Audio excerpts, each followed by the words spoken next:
Kebir alımдар ata-eneni bağu erkektin milleti deyit. Ayalı kalasa kızmat kılat, kalabasa özünçe yaşayt deyit. Tuğra bu ansız deli azırkı yaşlar kayrımsız emniyege üçüntü aytışaat deyit. Hukuktuk maselege gelgende ayal menen erkekti ardayım көп aytarız. Ayal menen erkektin otosundagı mamile жанагы сотташып жатқан адам сыяктуу эмес да. Сен ар бир кылган ишиңе жараша акың аласың, же болбосо жанагы үйүңүзгө уста келгенде кандай иштейт уста? Үйүңүзгө уста келген болсо 10 метр жерге семен куя турган болсо 10 метрди эсептейт дагы 10 метрдин акчасын сурайт сизден. Кээ бир адамдар аял менен күйөөсү жашаганда биз үй бүлөлүк системаны исламдын көз карашында эмес, балким жанагы ыймандын, биздин кыргыздардын көз карашында эмес, жөнөкөй ушул азыркы өзүнүн пайдасын ойлогон адамдар катары ыймандуулуктун, адамгерчиликтин негизиндеги үй бүлөнү элестетпестен, балким ортодогу пайданы гана көздөгөн системанын негизинде үй бүлөнү ушундай алып көрсөтүшөт да. Элестетиң, сиз бир адам менен 30 жыл, 40, 50, 60 жыл жашайсыз. 60 жыл жашаган адам сизге ал жөнөкөй жашап аткан жери жок. Ал сизге канчалаган жакшылыктарды кылат, сиз ага канчалык жакшылыктарды кыласыз.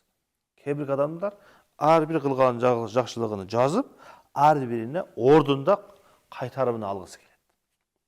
Ошондой көз караш менен үй бүлөлүк жашоо эч кандай ийгиликке дагы жетпейт. Ал үйдө ырайым, мээрим, сүйүүдүн эч кандай бир дагы көрүнүшү жок. Ал жерде бир гана эсептешүү. Менин укугум, менин мүлкүм, меники. Мен менсигендик ар бир аял дагы, эркек дагы өзүнү гана ойлогондо. Ошондуктан бул чындыгында сыртындагы көз караш менен караганда ислам көз карашындагы нерсе эмес. Элестетип көрсөңүз, ислам дининде көчөдө бараткан адамга жардам бер дейт. Карыларга жардам бер дейт. Адамга эмес, жолдо ит, жаныбар, мал жолдо кыйналып жаткан болсо, ошого жардам берип, чекеге чыгарып, машина уруп кетпесин, өлүп калбасын, сууга түшүп кеткен болсо, чыгарып коесуң. Ооруп калган болсо, дарылап коесуң. Ит, мышык ооруп калган болсо, дарылап, дүйнөсүнө реклама кылып жатышат. Мен ушул итти ооруп жаткан жеринен айыктырып койдум, дарылап койдум деп. Элестетип коюн эми. Бул жаныбарга ушундай кылгыла, жаныбарга ырайым кылгыла деп жаткан ислам бир күн эле кокус сен бирөөгө турмушка чыгып калдың дагы, барсаң, кайненең ооруп жатат экен. Өзүн өзү эптей албай калыптыр.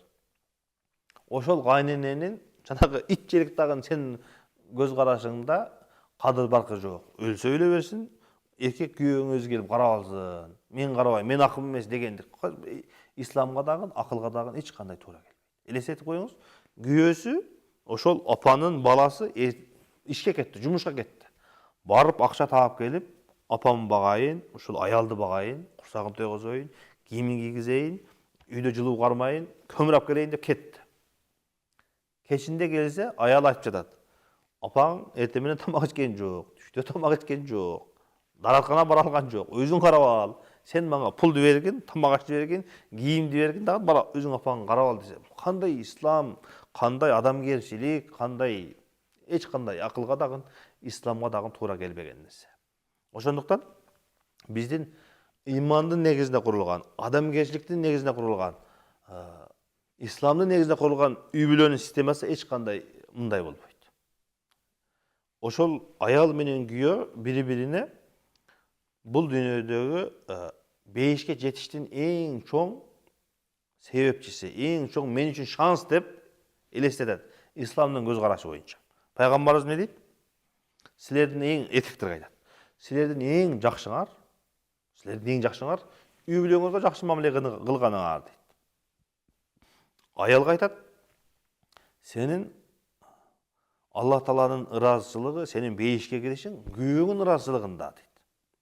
Демек, экөө тең бири-бирине мамиле кылганда, мен үчүн аялым, аялы мен үчүн күйөөм, бейишке киргизе турган чоң шанс, чоң мүмкүнчүлүк деп бири-бирине колдон келишинче мамиле кылат. Менин укугум, менин ушул жерде мен сөзсүз алышым керек, ушул жерде мен жетишим керек деген эсептешүү максатында эмес, балким берешендик. Ким көп берет экен?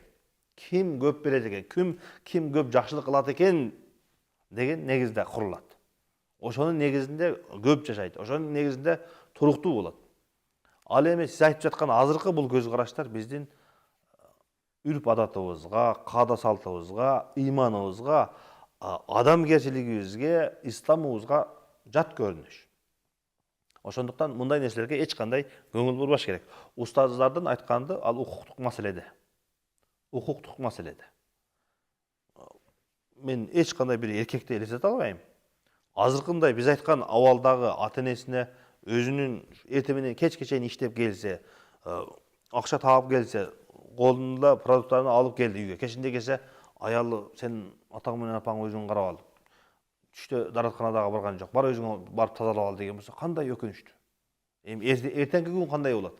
Ошол эркектин көз карашы бул аялга кандай болот? Ырайым барбы ошол жерде? Мээрим барбы? Сүйүү барбы? Сен жакшы кылыпсың. Мен ата-энем менен тамагын бербей, даратканага барганга жардам бербей, жакшы кылыпсың, рахмат дебейт, эч ким андай дебейт. Ошондуктан мындай нерселерге көңүл бурбастан биз өзүбүздүн каада салтыбызды, үрп адатыбызды, маданиятыбызды, динибизди жогору коюп, адамгерчилигибизди жогору коюп, биз ошол ислам дини менен алдыга кетишибиз керек.